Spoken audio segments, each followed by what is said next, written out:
नमो नारायण। ज्ञान संजीवनी के YouTube channel पर मैं वंदना शर्मा आप सभी का हार्दिक स्वागत करती हूँ। आज की वीडियो में हम बात करेंगे तिलक के महत्व पर। तिलक या टीका हम माथे पर क्यों लगाते हैं, उसके पीछे के कारण जानेंगे, चाहे वो आध्यात्मिक, वैज्ञानिक अथवा मनोवैज्ञानिक।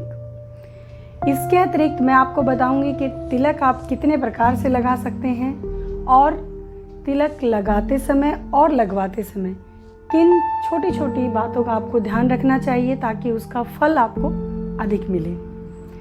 तो बने रहिए अंत तक मेरे साथ वीडियो में। चैनल को लाइक, सब्सक्राइब और कमेंट अवश्य करें। धन्यवाद। भारतीय सनातन परंपरा में कोई भी शुभ कार्य बिना तिलक के संभव नहीं है।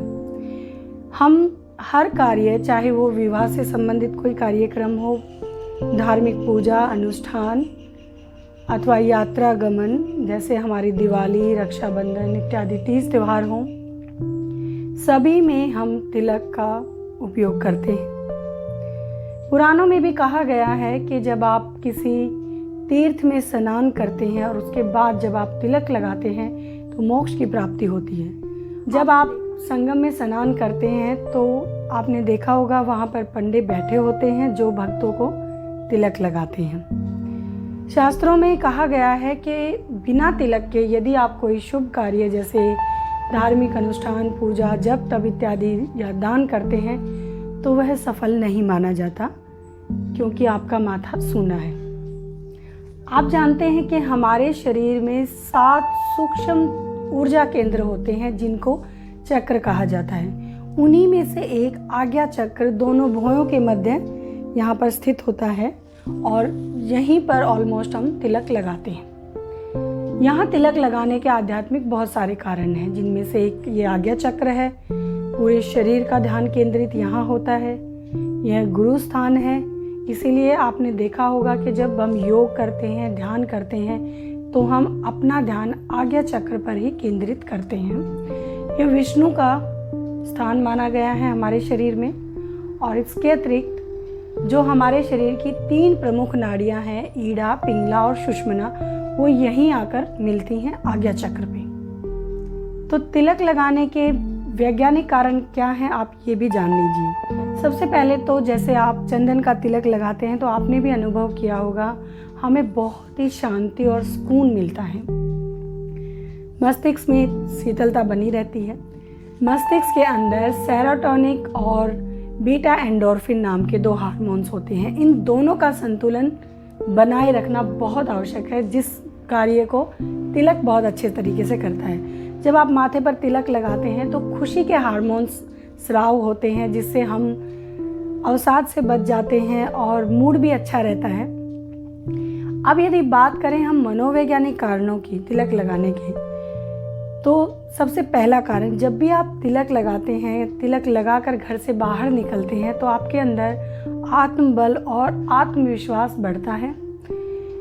तिलक लगाने से आपने देखा होगा कि आपको एक अलग ही ऊर्जा अनुभव होती है, बड़ी शांति, सुकून मिलता है, शीतलता मिलती है। आप अवसाद और मानसिक बीमारियों से बचे रहते हैं, क्योंकि देखिए सामने वाला जब भी आप पर नज़र डालता है तो सबसे पहले आपके ललाट पर उसकी नज़र पड़ती है, और यदि वहाँ तिलक लगा हो तो हर प्रकार से वो आपकी सुरक्षा करता है और सुंदरता में 4 चांद तो लगते ही हैं। तिलक लगाने के हमारे शरीर में 12 स्थान हैं, जो शिखा यानी सिर से शुरू होकर ललाट, कंठ, गर्दन, हृदय, नाभि, दोनों भुजाएं, यहाँ पर मतलब दोनों कंधे, दोनों भुजाएं और 2 जगह पीछे पीठ पर लगता है। तो जो शैव संप्रदाय के भक्त हैं वो त्रिपुंड भस्म से इन 12 स्थान पर लगाते हैं, शिव भगवान के अलग अलग नाम लेते हुए। जो वैष्णव संप्रदाय के हैं वो विष्णु भगवान के अलग अलग 12 नाम लेते हुए शरीर पर तिलक लगाते हैं। इस तरह से भक्तगण अपने संपूर्ण शरीर को तिलक से सुरक्षित कर लेते हैं। अब मैं बात करूंगी कि तिलक कौन कौन से प्रकार के होते हैं। देखिए, सबसे पहले आपने सुना होगा चंदन का तिलक।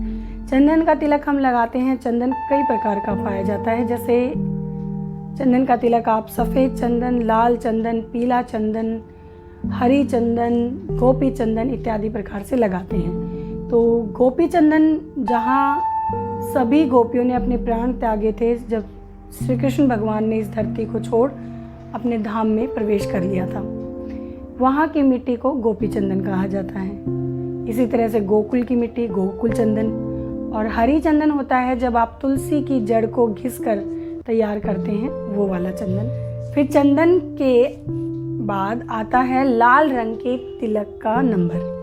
लाल रंग के तिलक में आप सिंदूर से लगाते हैं, कुमकुम से, रोली से। सिंदूर नेचुरली पेड़ पर लगता है, सिंदूर के पेड़ होते हैं। फिर आप कुमकुम तो आप घर पर भी बना सकते हैं, हल्दी, चूने और पानी को मिक्स करके बना लीजिए। रोली भी इन्हीं का एक रूप है, लेकिन थोड़े कंपाउंड्स उसमें अलग हो जाते हैं।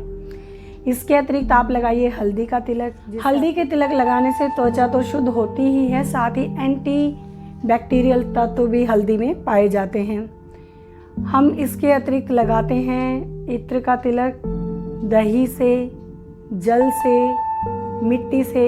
मिट्टी किसी भी पवित्र स्थान की हो सकती है, और जल भी शुद्ध जल आप ले सकते हैं, गंगा जल इत्यादि। केसर का तिलक लगाने से सदाचार की भावना बढ़ती है, सात्विक गुण इंसान के अंदर आते हैं। मिट्टी का तिलक लगाने से बुद्धि तेज होती है तथा आपको पुण्य फल प्राप्त होता है। अब हम बात करेंगे कि तिलक लगाते समय किन छोटी छोटी बातों का आपको ध्यान रखना चाहिए। सर्वप्रथम जान लीजिए, तिलक हमेशा स्नान करने के बाद ही लगाया जाता है, और सोते हुए व्यक्ति को कभी तिलक न लगाएं। तिलक लगाकर कभी सोना भी नहीं चाहिए, सोने से पूर्व तिलक साफ कर लेना चाहिए। तिलक हमेशा बैठकर लगवाना चाहिए या लगाना चाहिए। जब कोई आपको तिलक लगाए तो अपना सिर खुला नहीं रखते, आप अपना दाहिना हाथ सर पे रख सकते हैं। अब बात करते हैं कि तिलक कौन सी उंगली से लगाना उत्तम रहता है। ऑलमोस्ट आपने देखा होगा कि हम तर्जनी उंगली से और अंगूठे से ही तिलक लगाते हैं। तो जब कोई यात्रा के लिए विजय यात्रा पर बाहर जाता है, या कोई अतिथि घर में आता है, या कोई विवाह इत्यादि का शुभ कार्य है, तो हम हमेशा अंगूठे से तिलक करते हैं। अन्यथा देवताओं को हम तर्जनी उंगली यानी रिंग फिंगर से तिलक करते हैं। और जब भी आप तिलक लगाएं, चाहे हल्दी कुमकुम का, तो उसके साथ थोड़े से अक्षत यानी चावल का प्रयोग भी अवश्य करें। इससे माँ लक्ष्मी की कृपा आप पर सदा बनी रहती है। तो अपनी इतनी प्राचीन सनातन परंपरा को निभाइए। बिना तिलक के सूने माथे कभी घर से बाहर मत निकलिए। सुबह उठते ही स्नान आदि करने के बाद आप अपने माथे पर तिलक जरूर लगाएं। कहीं किसी तीर्थ स्थान में, मंदिर में जाएं तो बिना तिलक के ना जाएं। और इस तरह से धीरे धीरे आप अपने जीवन में एक चमत्कारी बदलाव पाएंगे। तो आज की वीडियो आपको कैसी लगी आप ज़रूर कमेंट करके बताइएगा, और तिलक से संबंधित कुछ और अगर आपको पूछना है तो कमेंट कर दीजिएगा। और एक बात, कमेंट्स में जब भी आप सवाल पूछते हैं तो अलग अलग प्लेटफॉर्म्स पर वीडियोज़ आती हैं, कहीं मैसेंजर में, फेसबुक या इंस्टा इत्यादि पर। तो कोशिश तो मैं बहुत करती हूँ सवालों के जवाब देने की, कई घंटे लग जाते हैं, लेकिन पूरे नहीं होते।